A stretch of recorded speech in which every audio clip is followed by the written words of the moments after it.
The report was filed 11 days after the vote, sealed, classified, and addressed to no one.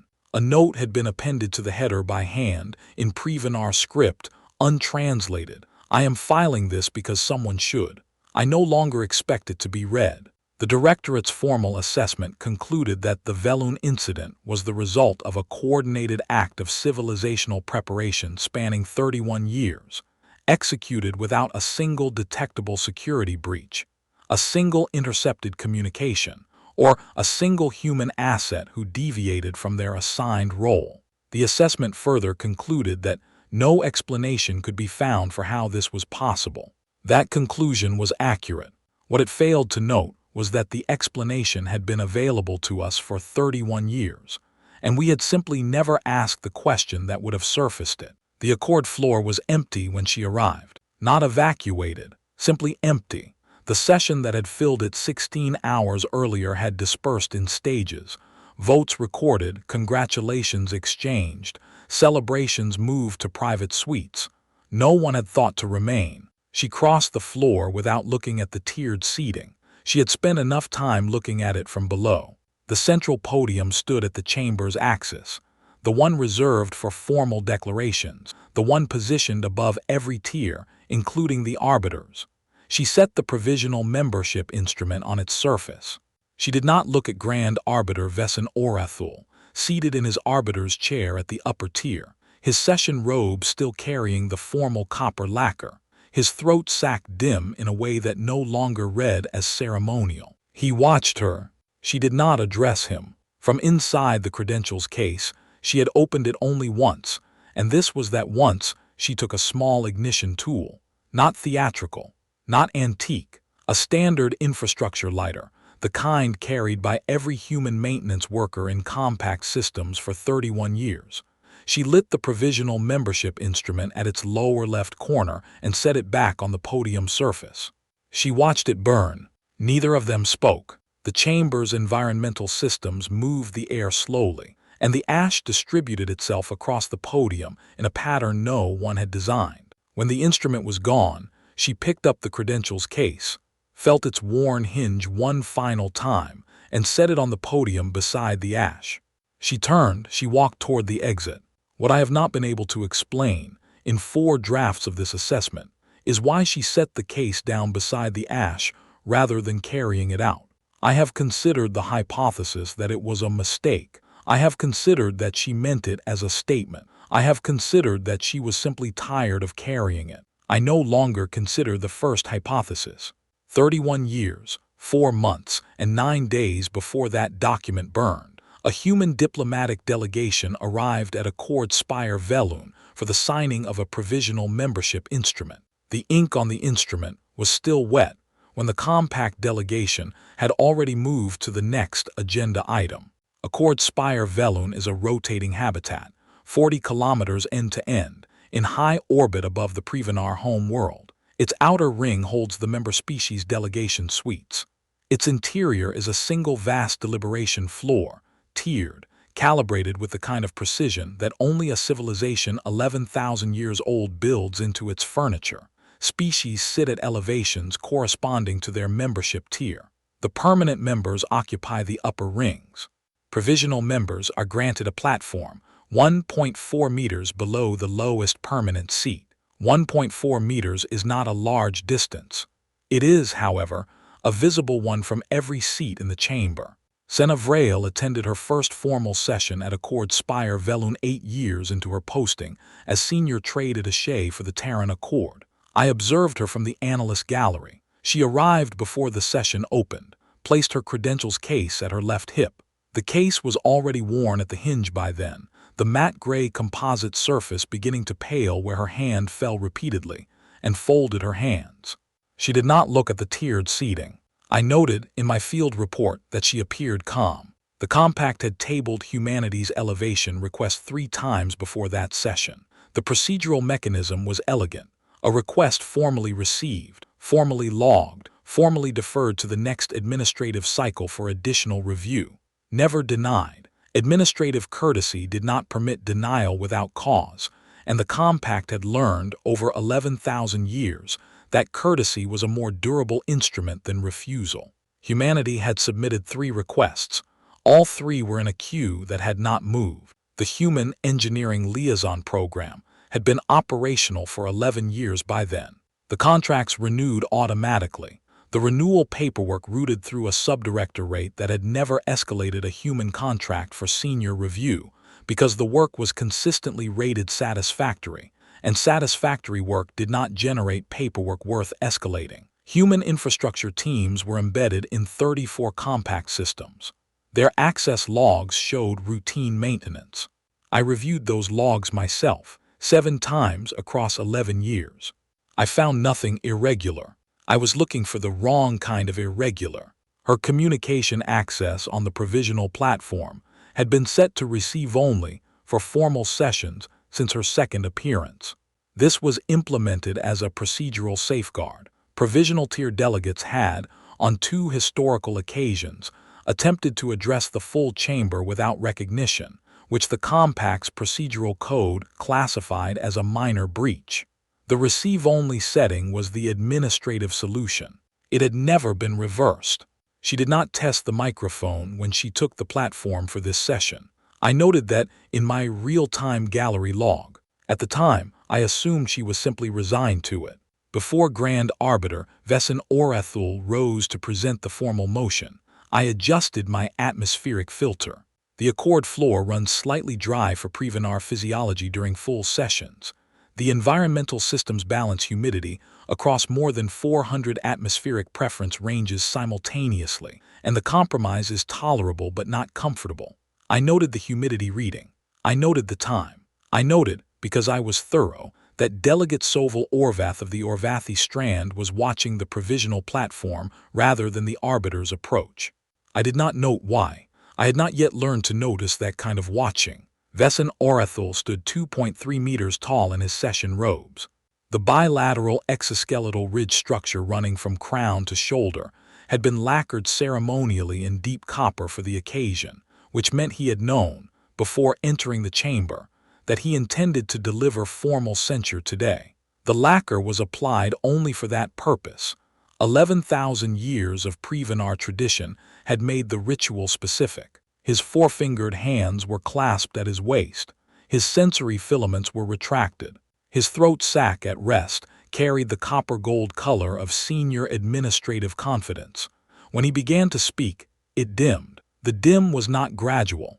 It dropped within 4 seconds to the flat ceremonial black that Prevenar tradition reserves for 2 purposes only: formal censure and grief. He was not grieving. The motion he presented was comprehensive. Behavioral monitors, reviewed quarterly, submitted to a compact-appointed oversight body. A supervised activity mandate covering all human infrastructure contracts currently active. A permanent extension of provisional membership status with no review window. No mechanism, in other words, for the question of elevation to return to the floor. The evidence he cited ran to 5 intelligence files. I had reviewed all 5 before the session. 2 of them, I would later determine, had been altered before they reached the chamber. I did not know that yet. I filed them in my gallery log under the heading Supporting Documentation, Reviewed and Confirmed. I have not been able to look at that heading since. The vote was called at the 2-hour mark of the session. 3,847 in favor of the censure motion, 9 against. The chamber's response was not silence. There were sounds of acknowledgement, the particular harmonic produced by 400-plus atmospheric processors running while beings registered satisfaction through whatever physiological channel they used for it. The Grand Arbiter's throat sac returned, briefly, toward copper gold. Senevrail did not react. She did not shift her weight. She did not close her eyes. She did not reach for the communication panel she already knew was receive only, and she did not write anything down. That last detail stayed with me. Every delegate I had ever observed in a significant vote wrote something down, a record, a personal note, a first draft of whatever they needed to say to their government afterward. She wrote nothing. At the time, I concluded she had accepted the outcome before the vote was called. I was right about that. I was completely wrong about what it meant. 9 species voted against the censure motion. The Orvathi Strand delegation voted as a block, 6 delegates. Their chromatic skin shifts cycling through a particular sequence in their upper limbs that the compact's translation systems render as recorded objection. Delegate Soval Orvath, who had been watching the provisional platform since before the arbiter rose, did not look away from it when the vote was called. He raised his limb at the same moment he held Senna Vrail's gaze, if she was looking back. From the gallery, I could not determine whether she was. The Vithrani observers voted against. 40 minutes after the motion had already been declared carried. Their procedural right to submit a delayed vote was documented. They had exercised it before. I do not know what it costs, physiologically, to be a species that processes decisions slowly in a chamber that is not designed to wait for you. Their vote was logged, correctly, as oppositional. It changed nothing. I included it in my assessment anyway. The Savari of the outer fold had held a provisional membership seat for 61 years when this session was called. They were the smallest species in the chamber, compact, dense, adapted to low-light environments. Their home system no longer provided in adequate quantities, since the compact's infrastructure expansion rerouted their primary star's collector grid. They communicated in layered harmonics that required translation equipment to be audible to most species present. Their delegation consisted of 3 individuals. All 3 voted against without hesitation. One of them, I noted this in the gallery log and have not been able to explain why I noted it, except that it seemed important, raised the relevant limb before the vote was formally opened, as though she had decided before arriving, as though the question had already been answered and she was simply completing a formality. Her name, translated, was something the compact systems rendered as Thresal. She had been provisional for 61 years. She raised her limb when the vote was called because that was what you did when someone was still trying, regardless of the outcome. 6 hours after the vote was recorded and the chamber had begun to disperse, every human communication channel in compact space went to null. Not jammed, null. The distinction matters, and I want to be precise about it in this assessment because the distinction is the thing I should have understood immediately and did not. Jamming produces interference, signal degradation, partial transmission, the audible or visible noise of a signal fighting to get through. Null is the absence of the attempt. The systems were receiving. They were simply not answering. Compact communication officers logged it as a technical anomaly at hour 1. By hour 3, 11 officers across 4 different relay stations had filed independent anomaly reports, none of which had been escalated, because technical anomalies in communication infrastructure were routine, and the standard protocol was to wait for the maintenance contractor to respond. The maintenance contractor did not respond. One officer's log entry from that period reads, "Outage consistent with scheduled maintenance window, no alert received." Followed up with liaison coordinator. No reply, will refile at hour 6. That officer filed again at hour 6, and at hour 8, the log ends there. I included the full log in this assessment's appendix. I did not editorialize. The word tantrum appeared in 3 separate informal communications between compact staff during the first 12 hours of the silence. I recovered those communications during the post-incident review. I included them in the appendix as well. I did not editorialize about those either, but I want to note here, in this section of the assessment where I am still attempting to maintain the formal register, that I found the word difficult to read by the time I understood what the silence actually was. The silence continued. Hour 7, 12 active relay stations filing anomaly reports.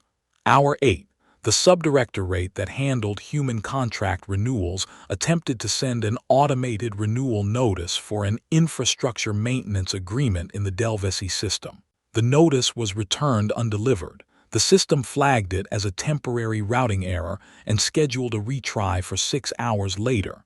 The retry also failed. Hour 9 arrived the way significant hours usually do, without announcement, registered only afterward as the point at which something changed. At hour 9, the compact's navigational relay network began returning authentication errors.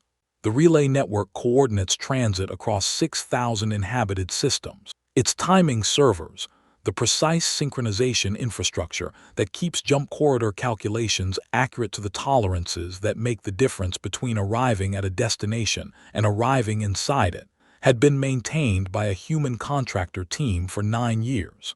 The contract had renewed automatically. No senior compact technician had reviewed the core timing architecture since the original installation, because the work had been rated satisfactory each cycle, and satisfactory work did not require senior review. At hour 9, those timing servers stopped accepting compact authentication tokens. The relay network did not fail. That is the part I need to be precise about, because the temptation reading this assessment will be to interpret what followed as a system failure. It was not a failure. The relay network shifted, automatically and without any visible disruption, to cached data.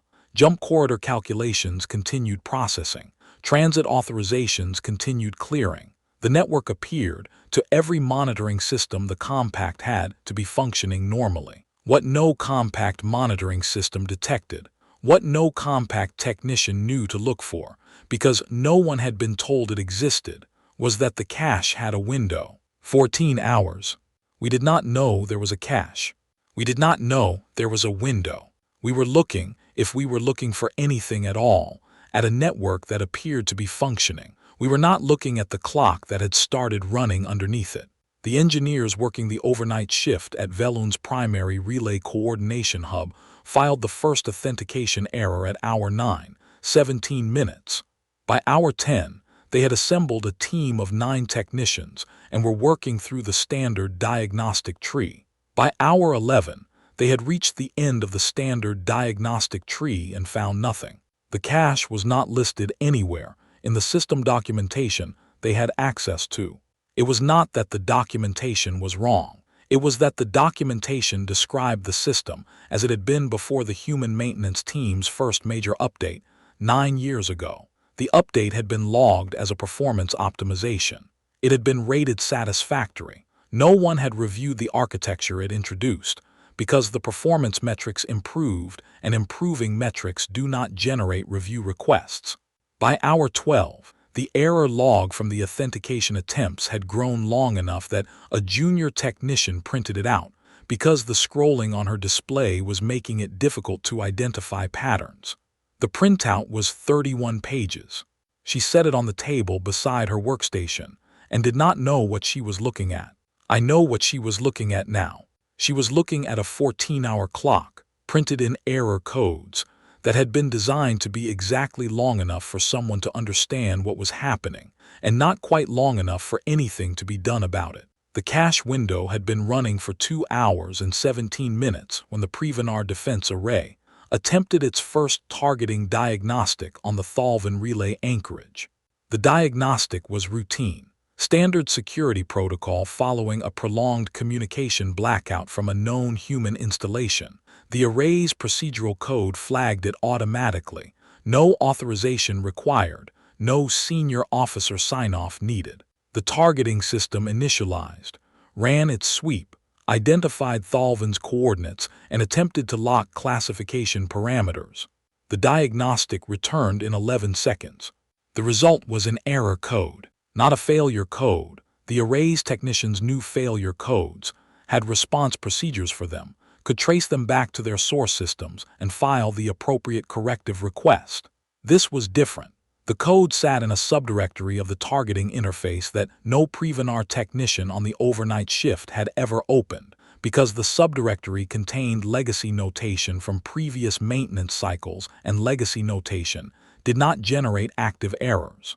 Until now, the technician who flagged it spent 4 minutes trying to identify the subdirectory's origin. She traced it eventually to a maintenance log from 13 years prior, a human contractor team, routine optimization work, performance rated satisfactory. The notation they had left in the subdirectory was in a language flag she did not recognize. She ran it through the array's translation system. The translated output read, "This module is under review. Please contact Infrastructure Liaison for access credentials." She filed the result with her shift supervisor. Her shift supervisor escalated it to the array's senior technical officer. the senior technical officer attempted to contact the infrastructure liaison coordinator for human contracts.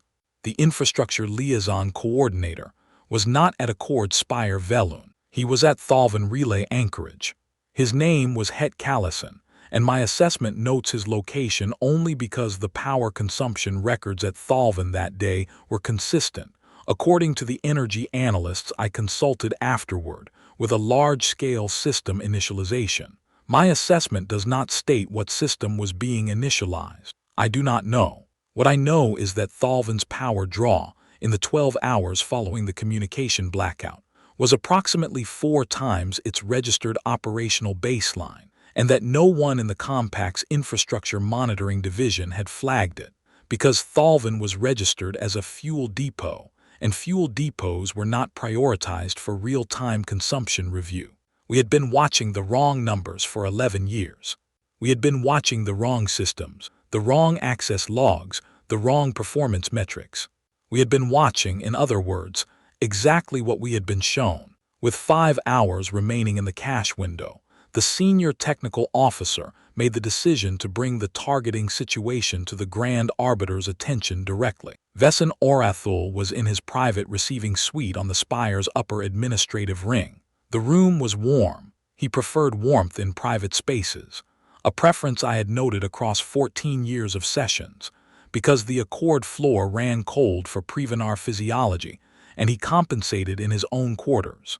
He had accepted congratulations from 3 allied delegations since the session closed. The refreshments on the side table were at the temperature he had specified. The mood in the suite, by the accounts of the staff who filed post-incident reports, had been one of comfortable resolution. He took the technical officer's report, read it in full, and asked one question: how long until the relay network's cache data expired? 5 hours, he was told. The cache window had been running for 2 hours and 17 minutes when the Prevenar defense array attempted its first targeting diagnostic on the Thalvin Relay Anchorage. The diagnostic was routine, standard security protocol following a prolonged communication blackout from a known human installation. The array's procedural code flagged it automatically. No authorization required, no senior officer sign-off needed.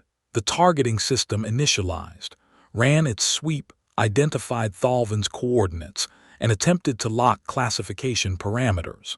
The diagnostic returned in 11 seconds. The result was an error code, not a failure code. The array's technicians knew failure codes, had response procedures for them, could trace them back to their source systems and file the appropriate corrective request. This was different. The code sat in a subdirectory of the targeting interface that no Prevenar technician on the overnight shift had ever opened, because the subdirectory contained legacy notation from previous maintenance cycles, and legacy notation did not generate active errors. Until now, the technician who flagged it spent 4 minutes trying to identify the subdirectory's origin. She traced it, eventually, to a maintenance log from 13 years prior. A human contractor team, routine optimization work, performance rated satisfactory. The notation they had left in the subdirectory was in a language flag she did not recognize. She ran it through the array's translation system. The translated output read, "This module is under review. Please contact Infrastructure Liaison for access credentials." She filed the result with her shift supervisor. Her shift supervisor escalated it to the array's senior technical officer.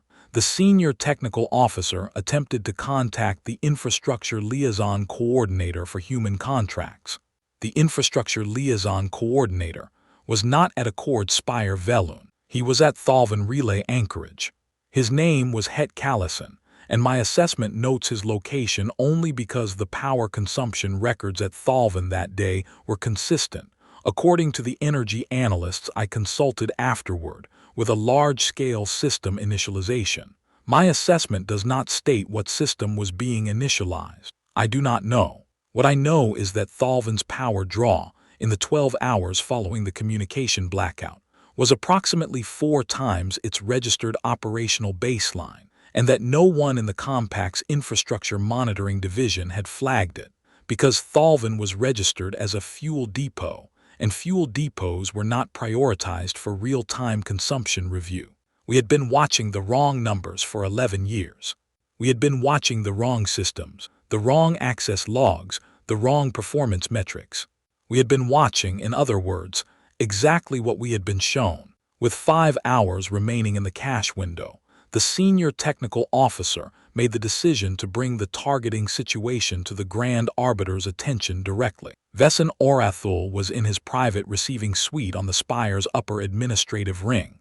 The room was warm. He preferred warmth in private spaces, a preference I had noted across 14 years of sessions, because the Accord floor ran cold for Prevenar physiology, and he compensated in his own quarters.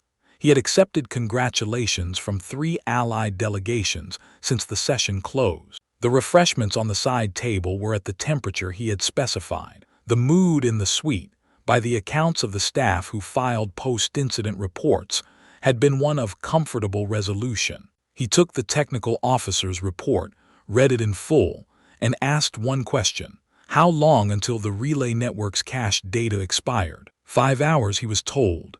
He did not ask what happened after 5 hours.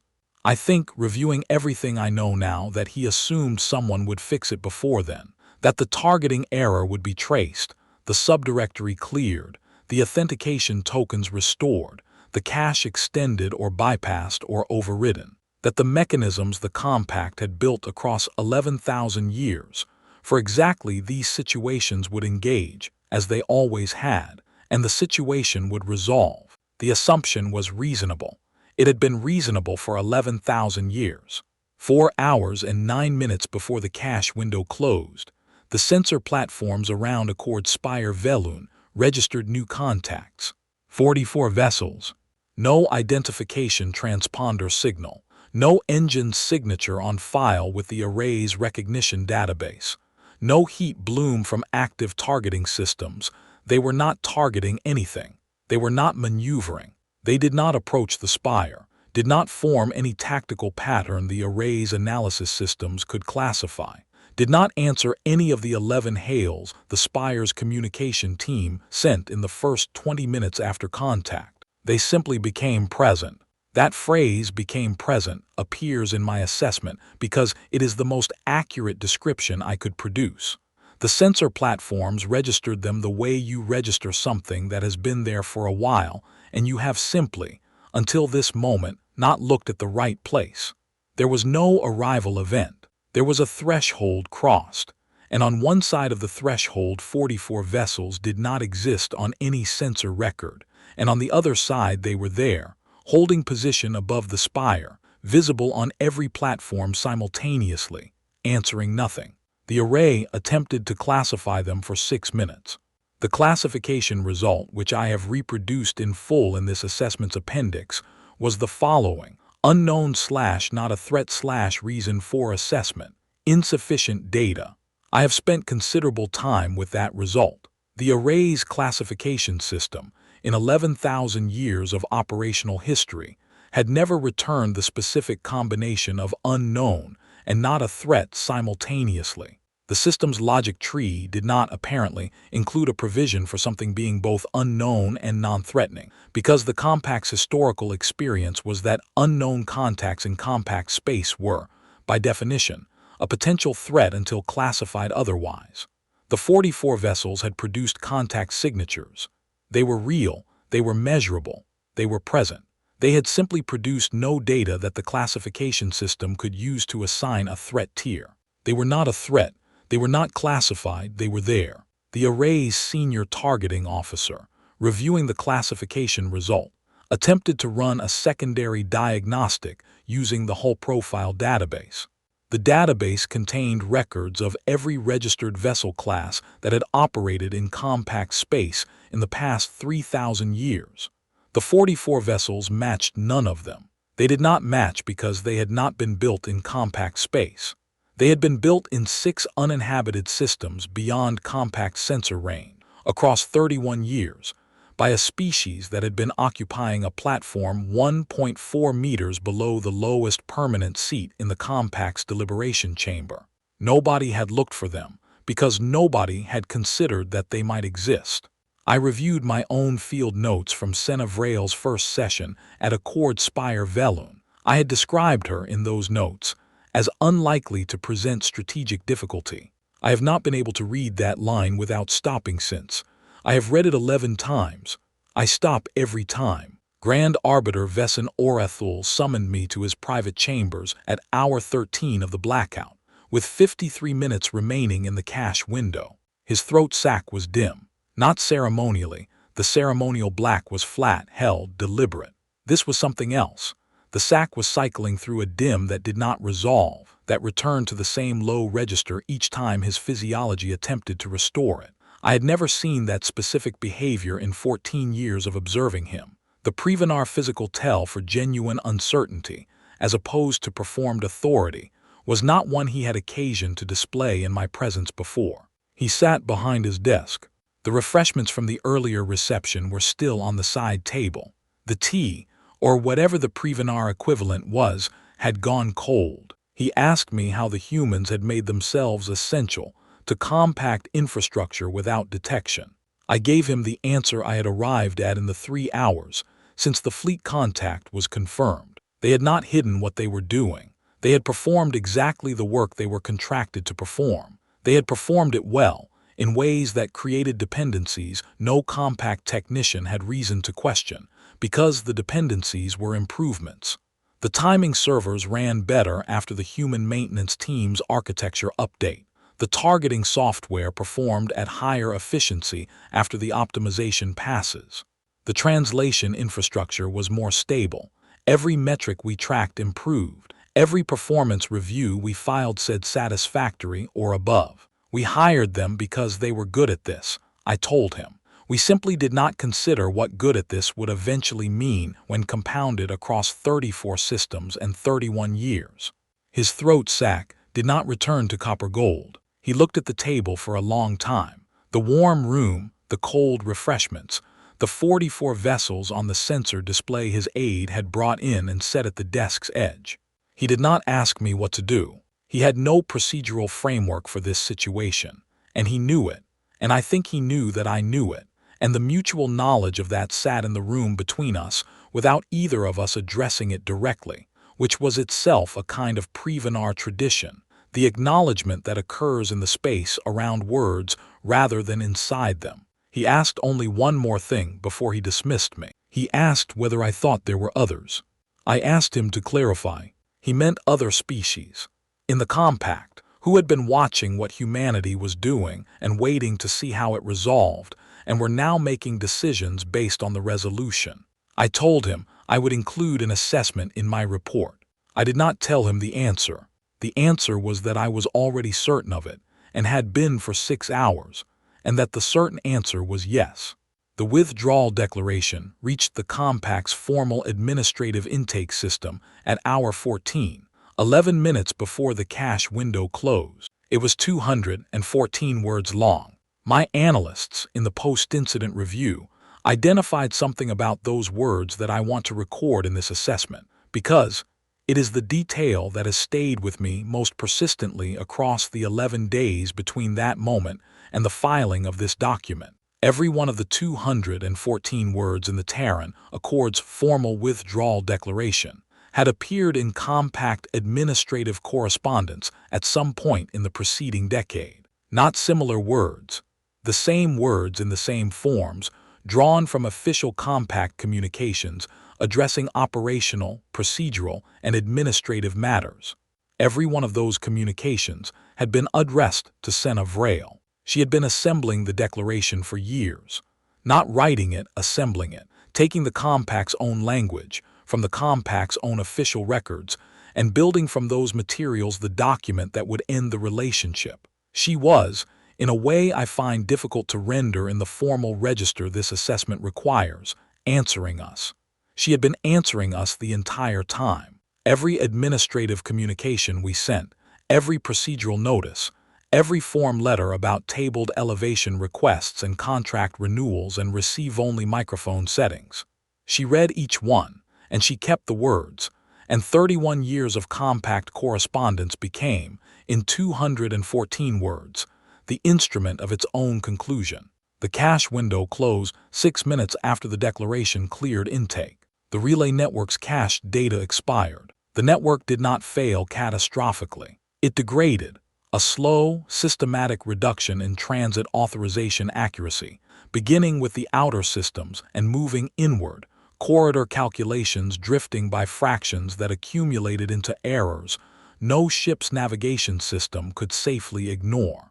The Compact's engineers would spend 11 days re-establishing the network's timing architecture from the ground up, working from documentation that had not been updated in 9 years, and would require, in several critical sections, complete reconstruction from first principles. The 44 vessels remained above Accord Spire Velun throughout. They did not move during the degradation. They did not move during the emergency session the Compact convened to address the situation. They held position, answering nothing, visible on every sensor platform, until the day after the Accord floor burned the provisional membership instrument. And then they were gone from the sensor record the same way they had arrived. No departure event, just a threshold crossed, and on one side of the threshold they were present, and on the other side they were not. Before I describe what happened in the Accord floor, I want to include one procedural note that I consider relevant to the record. At the time of the treaty burning, I had been awake for 31 hours. I had filed 14 interim memos, attended 6 emergency briefings, and reviewed a volume of post-incident documentation that I will not quantify here because the number is not meaningful. I was sitting in the analyst gallery with a second cup of something I had poured and not touched. I had been staring at the gallery railing for approximately 4 minutes when my aide informed me that the Accord floor's sensor logs showed one person entering the chamber. I want to note, for the integrity of this assessment, that I was very tired, and that tiredness does not explain what I observed, but it may explain why I did not move, and why I simply watched, and why what I filed in the next 6 minutes of my gallery log is the most accurate account I have ever produced of anything. She crossed the floor without looking at the tiered seating.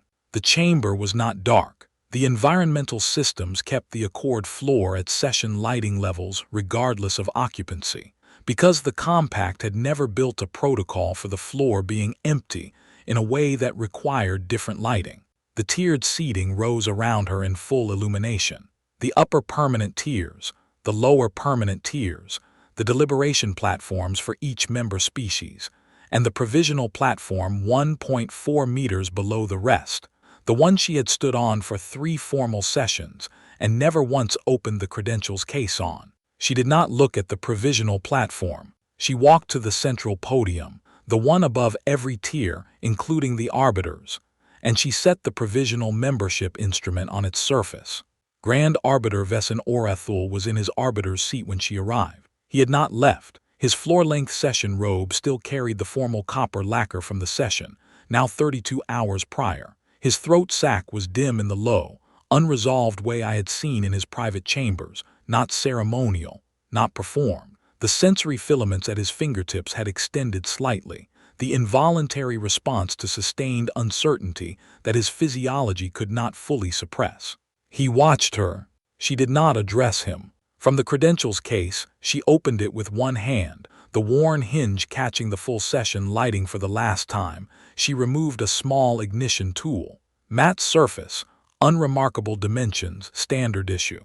The kind of tool every human infrastructure maintenance worker carried in compact systems, had carried in compact systems for 31 years. The click of its mechanism was audible in the empty chamber. Not loud, simply present in a space that had no other sound. She lit the lower left corner of the provisional membership instrument and set it back on the podium. The paper caught evenly. It was a slow burn. The instrument was printed on heavy formal stock, the kind the Compact used for documents intended to last. It lasted approximately 90 seconds. Neither of them spoke. The chamber's environmental systems moved the air with the low continuous pressure that kept atmospheric composition stable across multiple species requirements. And the ash, as it separated from the burning stock, as it became weightless, distributed itself across the podium surface in a pattern that followed the airflow, unhurried, spreading outward from the burn point in a thin gray layer that covered the podium's surface evenly and without any particular intention. When the instrument was fully gone, she picked up the credentials case. She held it for a moment, the weight of it, the worn hinge, the Terran Accord seal on its face ground down to near smoothness by 22 years of the same hand making the same gesture at the same hip. She set it on the podium beside the ash. She turned, she walked toward the exit. Vesin Orathul's communication panel, on the armrest of the arbiter's chair, received 17 incoming requests in the 4 minutes after she began walking. He read none of them. He did not activate the panel. He did not call for his staff. He sat in the arbiter's seat in the full session lighting of an empty chamber and watched Senna Vrail's back as she crossed the Accord floor, and I watched from the gallery, and none of us said anything, and the air system moved the ash slowly across the podium, and she walked out. She left the credentials case on the Accord floor. Not forgotten. Left. The seal on its face was barely visible by then, worn down to almost nothing by the same hand, the same gesture, all those years of almost.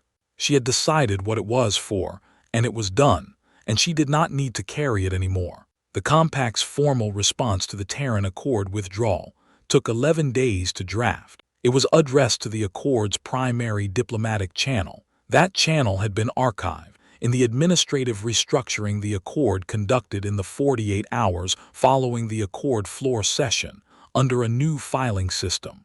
The new system did not recognize the compact's sender authentication format. The response was returned undelivered. It was, as far as I can determine, never resent. I found Vesin Orathul in the Accord floor 4 hours after Senna Vrail walked out of it. He was still in the arbiter's seat. The session lighting had not changed. The communication panel showed 31 unread requests. The ash on the central podium had settled, the air system had reached equilibrium, and the gray layer was still now undisturbed. I stood at the gallery, railing for a while before I went down. When I reached the floor level, he looked at me the way someone looks at a person they recognize but cannot immediately place in the context they currently occupy. His throat sac was still dim. His sensory filaments had retracted finally, but the retraction looked effortful. He asked me one question. He asked whether they knew when they first arrived that it would end this way. I did not answer. I did not answer because I did not know, and because I suspected that saying I do not know in that chamber, in that moment, was the kind of honesty that would not help either of us, and because the honest answer might have been closer to yes than I was prepared to say out loud. I told him I would include an assessment in my report. He nodded. He looked at the podium. He did not say anything else. The 9 species that had voted against the censure motion received formal outreach from the Terran Accord within 48 hours of the Accord floor session. The Orvathi strand acknowledged receipt within 6 hours and requested a formal meeting schedule. The Vithrani submitted a written statement expressing interest in preliminary discussion, carefully worded, with 17 procedural qualifications. They were, constitutionally, a species that required more time than most situations allowed, and they had learned to build that time into their documents. The Sivari of the outer fold responded within the hour. Their reply, translated from layered harmonics into text by the Accord systems, contained one line before the formal acceptance language. We have been waiting a long time for someone to hold the door. This assessment ends here, in the formal sense.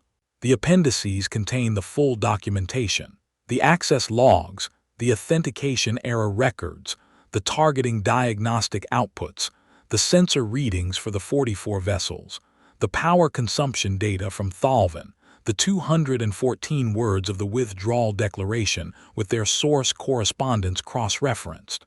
I have read all of it. I have asked the question Vesin Orathul asked me in the Accord floor 3 times since. I have asked it of people who had access to the Terran Accord's internal records during the review period. None of them who knew would say. The ones who answered were the ones who did not know, and their answers were not useful. I have begun to think the answer is yes, that they knew, that the answer has always been yes, that the 31 years of provisional status, the tabled elevation requests, the receive-only microphone, the lower platform, that all of it was data they were gathering and filing and using, and that the question Vesson Orethel finally asked, in an empty chamber with Ash on the podium, was itself the last thing they needed someone to ask before the record was complete. I am filing this assessment because someone should. The shuttle bay at Accord Spire Velun's departure ring was quiet at the hour Senna Vrail's transport cleared its dock. Her aide Roveth Callas, who had served in the posting for 6 years and had, in 6 years, never once seen her raise her voice, brought her a cup of pressed leaf tea before the ship moved. It was a habit from her first posting, 22 years ago, the first of 11 postings.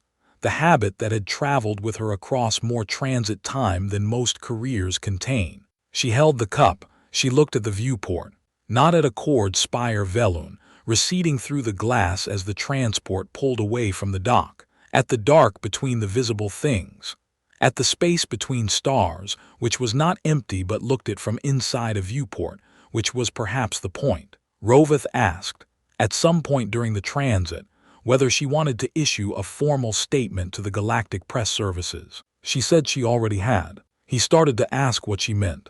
Something stopped him, the quality of the silence, or the angle of her head, or 6 years of learning when questions had already been answered. He didn't ask. The tea went cold in her hands. The spire disappeared behind the curve of the transport's departure arc, and she did not turn to watch it go, and the shuttle moved into the dark, and the dark received it and was unchanged.